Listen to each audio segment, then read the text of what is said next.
When you arrive at step 6 of selection, you are facing a bubble diagram.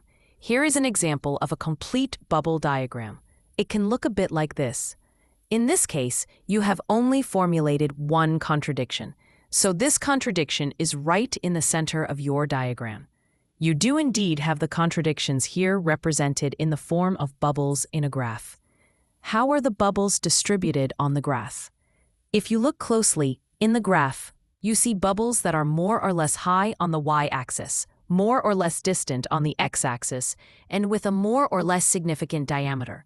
That means that each contradiction has 3 parameters, x, y, and z, to characterize them.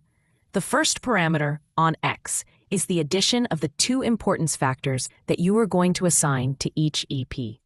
Besides, here, you do have 2 EPs, but you have not yet assigned them any importance criterion. So you are going to fix that right away and go do it.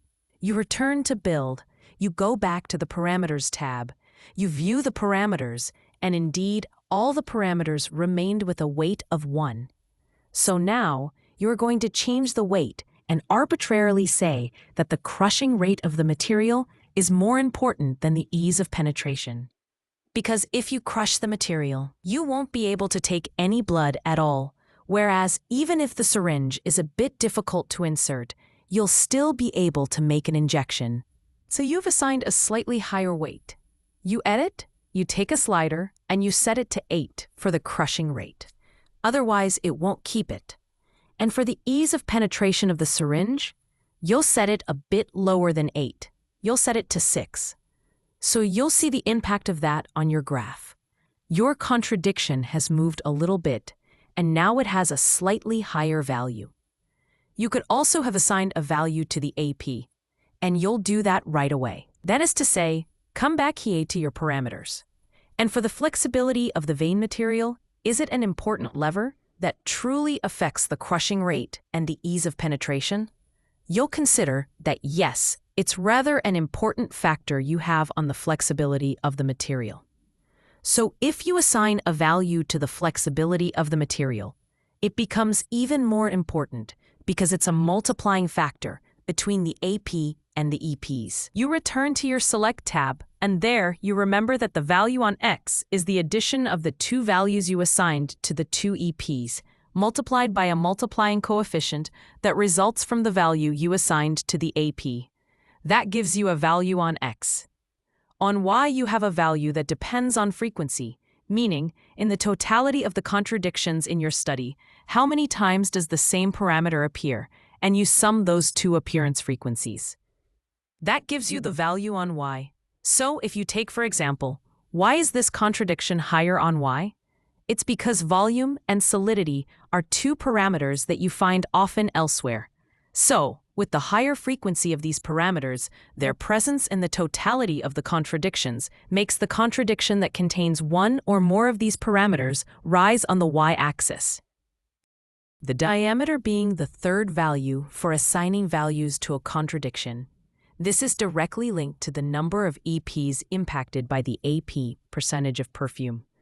If the AP percentage of perfume has an impact on a large number of EPs, the more EPs influenced by the same AP, the bigger the bubbles become.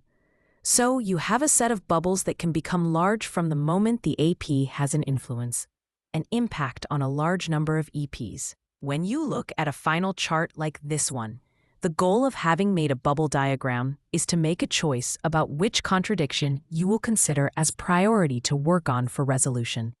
And here, logically, you will prefer the contradictions that are high on Y and strong on X.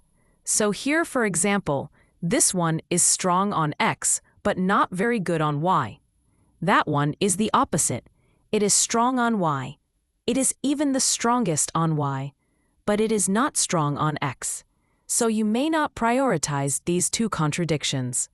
Although that one might be interesting, but maybe those that are both strong on Y, but also on X, and also have a larger diameter. So that will become a contradiction that weighs heavily in your study, and therefore is perhaps more interesting to resolve than the others.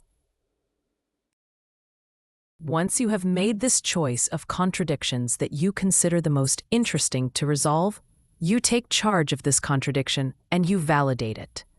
Clicking here is simply considering that this contradiction is now the one you will focus on solving. So that is what step 6 is for. Selecting in a bubble diagram the set of contradictions that seem most interesting to you to handle further in problem resolution.